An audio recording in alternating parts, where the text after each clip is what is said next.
half an arm. Yeah. He And had the one only arm, reason he knew it is because Dempsey Yeah, Tom Dempsey. came out from under the pile and waved the nub at him and said, "You're a real man, Henderson." Yeah. Like shaking his fist, yeah. but he had like a little nub with Shaking peas, his elbow. little peas at the end of it. "You're a real man, Henderson." And he goes, "I felt bad about it." He goes, "But you know what? He missed a field goal and 2 extra points, so fuck him." Yeah. That's how the chapter ends. Right. Oh, my God. I have to read it now. It's good. It's really great. And you can't believe how all much contagious. drugs. Like smoking a joint before every single practice. Oh, yeah. Sunglasses. And Tom Landry was a born again. Oh, yeah. Very white. Like, who are all these Negroes? Beyond strict. Yeah. Oh, right. All the Negroes. Wow, now we got a football team loaded with lots of Negroes. Yeah. And Hollywood Henderson had his sunglasses on in the film room, and he goes, "Well, you know, you're not going to have a future here if you keep wearing those sunglasses." And Henderson said, "My future's so bright, I got to wear sunglasses." Oh, that's... To Landry. Yeah, to Landry. Landry didn't know how to deal with him. No. Because they had to pray before and after the game, right? Yeah. Everybody on their knees. He said he was baked as hell. He just didn't care. That's fine with me. Henderson was a star on those fucking teams. Landry is an amazing coach, man. I mean, he's sort of not the anti-Lombardi, but like Lombardi's that strict Catholic, we win at all costs guy. But Landry's the Christian, you know. He precedes like born again by 1,000,000 years. But don't you think too, like Landry, to circle back, it's almost like the new actors and the old actors, like on the waterfront. Like Landry was Steiger. Yeah. Because when the game moved past Landry, when it moved went into way past. Like Lombardi, I think would be relevant, and Hank Stram. Those are guys today I think could go right in. Oh, absolutely. Like, let's keep matriculating that ball, boys. Yeah, exactly. Like, Hank Stram had so much fun with that rug on his head. Guy had a fucking geranium on his cut head. back, Otis. But, like, I don't think Landry, certainly, like, when it was over, it was over bad. Yeah. And then who was it? Johnson who came in after him? I think he'd been the only coach of that team when he quit. I don't think anyone else had coached the Cowboys. But I remember Christians going door to door in Verona, New Jersey, where he was a kid, and they handed out Tom Landry Christian comic books to the kids. I had the Tom Landry Christian comic book. Did I bought really? it. Yes, I bought it. I don't know why did you buy it? They were giving them out for free. They were recruiting. Someone gave it to me for free. And then they told us if you're gay, don't come to the Boy Scouts. Yeah. So I had it somehow. Either somebody gave it to me, or it came with another comic book, or it came with Boy's Life, or some fucking nonsense. As a diehard baseball fan, I'm thrilled to have teamed up with zero-calorie Pepsi Max for the 2012 Field of Dreams program. For the second straight year, Pepsi Max asked fans to vote for their dream team of living baseball legends in both the American and National Leagues. 2 consumers have won the experience of a lifetime. AL winner, Johnny Perotti from Rochester, New York. NL winner, Stephen Katchmark from Washington, D.C. Now it's up to the fans to decide which of these guys' hometown will host the Pepsi Max Field of Dreams game by voting at MLB.com/Pepsi Max. The Pepsi Max Field of Dreams American League team includes catcher Yogi Berra, first base Frank Thomas, second base Rod Carew, shortstop Cal Ripken Jr., third base Brooks Robinson, outfield Ken Griffey Jr., outfield Reggie Jackson, outfield Ricky Henderson, starting pitcher Jim Palmer, relief pitcher Dennis Eckersley, designated hitter Paul Molitor. The Pepsi Max Field of Dreams National League team includes catcher Johnny Bench, outfield Stan Musial, outfield Andre Dawson, starting pitcher Randy Johnson, relief pitcher Trevor Hoffman, first base Fred McGriff, second base Ryan Sandberg, shortstop Ozzie Smith, third base Mike Schmidt, and outfield Tony Gwynn. 0-calorie Pepsi Max. MLB.com/Pepsi Max. You podcast, which I love, and I got Angie on board, and Corey. We all are. I've been a Proops fan, and we've touched each other up on Twitter. Your breadth of knowledge is so alarming that you can talk about Aldrich and talk about the Giants, and you're one of the only podcasts. Like Corolla will say something once in a while where I go, "Fuck, that's good," and Mark Maron will ask a question. Mark Maron once asked Carrot Top said, "Oh, the show sucked tonight. Like 5 minutes in, I was digging myself out of a hole." And Maron goes, "Now with you, do you use an actual shovel?" And that's when I just gave in and went, "All right, I'm in. I'm into the podcast." Because I fought it for a while. Like, because these are your contemporaries. And you're like, I'm going to be better than that. And then you realize there's fucking pie for everybody. Who gives a shit? Oh, But yours is one where I take a quote or knowledge or something really profound away, or something nonsense fun that I like the whole rest in peace to MCA you did when you really made me think in my car. I was driving around trying to get the baby to sleep, and you were like, "What rock star can you name that actually has improved themselves from when they got famous?" And the guy became a Buddhist and changed the lyrics up, and you gave a big shout out to the 1988 rhyme scheme, which I loved. Yes. And you said baseball. Why is baseball terrible these days? Not because of no steroids. It's because everybody's named Justin. guys used to be named Cha-Cha. Right. Fuck. So if you're starting a baseball team, you start it with Stan Musial. Here's my all-time team. We were talking about this off mic to the listeners. Greg Proops, smartest man in the world. iTunes, do it. My all-time team is it changes. If it's an all-time, should we do all-time home teams? My all-time Giants team is. No, you can't do that. That's bullshit. All right, that's bullshit. Because All-time you team? can cherry pick the other way. How about living? All right, living.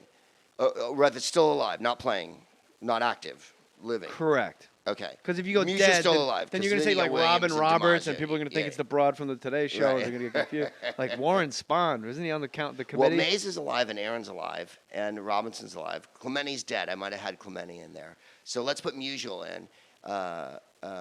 Let's put Musial in at first. I was going to say you have 5 outfielders already. Well, but we can put Musial in at first, and the outfield would be Mays. Mays in center, Barry in left, and then I'm maybe Robbie in right. Fred Berry? Yeah, Fred Berry. Okay. Rerun. And I would have Aaron DH. Although Wait, he's a who's your right fielder? Frank Robinson. He's still alive. Robbie? Robbie. No Ricky, huh? Oh, Ricky. I What do you got to do go with Ricky. I bat him leadoff, and I don't give a fuck. Okay, then, but Ricky has to play left, right? Sure. So, but if I have Ricky in left, then I can't have Barry in left. And Barry Bonds can play fucking second. If Chuck Yeah, Knobloch can play second. Anybody can play second. Jeff Kent played second, and he was the greatest Giant second baseman, even though he couldn't field at all. Best stash. Oh, my God. And every night he threw it 8 feet to JT Snow and made himself a Hall of Fame career. 8 feet. And when he Sideways. won the MVP in 2000, and he had a monster year for about 3/4 of that year, they called him, and he was on his tractor on his ranch in Texas, and they brought him into the ranch house, and he went, "What?" And they went, "You're the MVP," and he went, "Click." Like he got thrown off the Giants for lying about a truck accident he was in. He said he broke his wrist washing his truck. Yes. Not the fact that he was on the back of a skateboard being towed by his 14-year-old or something. Yeah, he was being a douchebag, and because he was that dude, there was. Was he a dick? Is he known as being a dick? In Giants history, he's known as the greatest slugging fucking infielder, next to Matt Williams that we ever fucking had. The dude. I would take him over Matt Williams. Oh, he had 25 to 30 homers a year at least. Probably drove in 100 runs, maybe every year with the Giants. Won an MVP. Really, no holes in his swing, though. And the times we went to the playoffs and the World Series with him, he hit a home run in every one. We got 3 and out against the Marlins twice, and I saw him hit 2 home runs in a game against the Marlins when we went 3 and out. And it was like, so there's one person on the team who's still making an effort at the fucking stick here, because Barry was terrible till 2002, and then he fucking lit it up, and had like 1 million homers and shit. And But for those of Kent you was listening always going, Barry Bonds was on steroids. Barry Bonds was the greatest player playing when he was on the fucking Thank you. Pirates and looked like you needed to mail him food. He was the greatest player a lot of times, and by Don't, the just way, because everyone, he 5-hopped at home and Sid Bream, a guy Sid with fucking Bream, remember that animatronic one? legs, run, Forrest, Yeah. and Sid Bream just takes a fucking. He took a turnaround third that I've only seen at Daytona. Holy shit! The third base coach, he wasn't waving him home. He was fanning him like he had a sail. Yeah. Like maybe I can help. Go, Sid. And somehow Barry Bonds, in his one moment of glory, steroid era, fucking 5-hopped it to the plate. Yeah. Basically, a bad drive from the ladies' tees. It never got more than a foot off the ground. It just bounced it home. He could be accurate from left, but only if it was close. His dad, who was my hero when I was a little kid, was a superb right fielder, and then Bobby center Bonds is field. the man. And he played That in the guy Yankees, I think, with Paul Blair And and Mickey Rivers. Maybe was the that worst that outfield? drunk of his era. Like that's why he played That's on 1,000 impossible teams. as long as Bobby Mercer and guys like that. were Well, alive. but Mercer got traded for Bonds. I mean, we got Mercer and they got Bonds, and They're like, I'll trade you my trunk for your trunk. exactly. And Mercer hated Candlestick as everyone did, and still hit probably 290, 300 for us. Not beloved though. I'm gonna go Ricky Henderson. I'm gonna go Omar Vizquel at short. I'll take Robbie. Mine's Really? more modern. Over Rip and over A-Rod and Yeah. over... I'm gonna go Vizquel and Alomar as my double play combo because I think they're the greatest. When they were on the Robbie Indians Alomar. together, Wow, yeah. I'll take him over Kent because he could spray it, and then I'll go corner. Well, Alomar's an all-around. Like, he's like a 1930s player. Like, that dude can run, hit, lay down the ball, bat second. Remember put Mike the ball behind the Piazza runner. had to apologize, say he wasn't gay? Who did? Mike Piazza. Remember he had that press conference? Yeah, what was that about? I think it was Why did he call that press conference? Because they said it was coming out that he was gay. He's gay. And the New York Post was like, there's a New York Met dating a very high-profile female athlete, Robbie Alomar.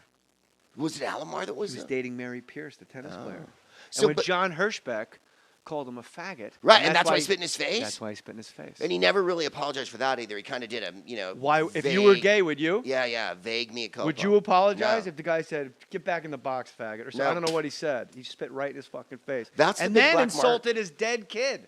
Did he really? Hirschbeck had like a. So will you look up John Hirschbeck? If I'd known that, I would have been, because I was always thought Robbie, that was like out of hand, but now I realize that he was right to do it. But not only did he not do an apology, he said in his press conference after the fact, he's never been the same since he had that sick kid. Like he said something so Horrible, deplorable, right, beyond the pale. And about Hirschbeck had like a Hirschbeck. kid with MS. That's right. I'm paraphrasing this Alomar said entire that, situation, and this is And all then he went in the hall, didn't he, like 2 seasons ago? allegedly. This is Yeah. all allegedly. Right. This all happened. Right.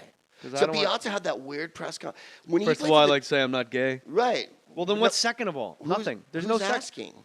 Everyone was at. They were asking the New York media is so ridiculous. Yeah. Like you and guys there's have 50 guys there. Yeah, and you got It's it not easy 10 up there. guys like in Des Moines or in whatever. the Bay Area, Yeah. you got it easy. Yeah. You Oh, know, yeah. Like yeah, Ray yeah. Rattle will stop by. and Cosseted. I'll give a Jenkins. I'll give a shout out to Damon Bruce. We talked about him earlier. Like those are the guys just hanging around. Kruk. Yes. Yeah, they're all one of the boys. I love on the opening credits of the podcast. I have Herman Edwards when he was head coach of the Jets, just freaking out. Yeah. Put your name on it. Be a man. And people always email me or tweet me and go, "What is that from? I can't find it." And you won't find it. Like we had to do serious research. I remember I saw it live because the team was like, because he, when you're a head coach in the NFL, and you're exactly the guy that understands this, and you lived it with Mike Singletary. You can never be all of your black. Yeah. You have to. It is such a white guy league. Yeah. That because Mike Singletary played, he was all day, baby. We're gonna Yeah. come on now, come on, Yeah. sideline to sideline, baby. Cause it's my kind of party. Yeah. And then when he coached, he's Thurston Howell. Right. Vernon Davis can't win with them, can't do it. Like he's fucking Yeah. Maya Right, Angelou yeah. talking about Minas, right? And think about like Tony Dungy, Romeo Crennel. They're all Yeah. like, "Hey, everybody, how are you?" Like, we Yeah. switched from a 3-4 to a 43, and gonna do Yeah, the right. Herman Edwards was the only, which is ironic because he's half white. Yeah. He's the only guy to go full black. Yeah. And the one that you know is you play to win the game. But that's not the black part. The black Yeah. part is when he steps to the side of the podium and goes, "Hello? Yeah, hello. Yeah. Like, am I going to have to cut a bitch?" Uh-huh. Yeah. That's crazy great. Yeah. And now I say black, Greg knows this. Yeah. I mean this in I wish I could be that Yeah, way, obviously. complimentary This terms. is said with great reverence. And no joke. No, we're not joking at all. Because I don't want people going, they're being fucking swarthy pricks about it. No. Like, we wish we could be this cool. Yeah. But Herman Edwards, they were going, unnamed sources say, unnamed source. And he goes, well, what do you mean sources?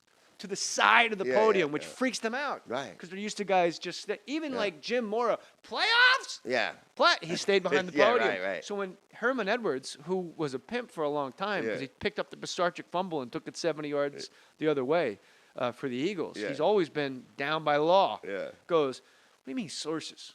Put your name on it. Yeah. Be a man. Be the guy that said, and then he takes a pen out, an imaginary pen from the collar of his Right. sweatshirt and begins to air write a Yeah. newspaper article. Be the guy that said, because we all know you write newspaper articles in the sky with your hand, not Yes, you typing, do. longhand. Yeah. Be the guy that said, I saw, because I was in the locker room with Coach Edwards, and the mood was this. Then he throws the fucking pen Yeah. and looks down at like Mike Lupica and goes, you weren't in the locker room. Yeah. Put your name on it. Yeah. Put your name on Be it. a man. Yeah. Or a woman. Or a woman. That's it. Yeah. That's all I ask. Put Or your a name on woman, it. yeah. Put your name on it. Yeah. How could Mike Singletary have failed so spectacularly, and then Jim Harbaugh just comes in like, Right. I got it. Yeah. Alex Smith is great. I fixed everything. We're good. It was Al so Gore and a exciting. fucking rookie from Nebraska you never heard of. And the team was almost done. I mean, the fans were done with Smith. You know, it had been so long. People They've were been like, done with Smith since Nolan, yeah. right? I mean, this year was the greatest year we've had in a million years. We've been so browbeaten. And then, but Smith had never. It was that game against New Orleans in the playoffs where, like, you went, oh, you're all over the yard, baby. Apparently, you need to be coached by another quarterback Yeah. that knows, hey, man, it's windows, bro. Yeah. Yeah. Make Not a couple plays. Not here a and middle there. linebacker acting white. Yeah. Yeah. Right. This is what I wish from you today, Yeah. Alex. The flight of the miner. That you shall fly and fly.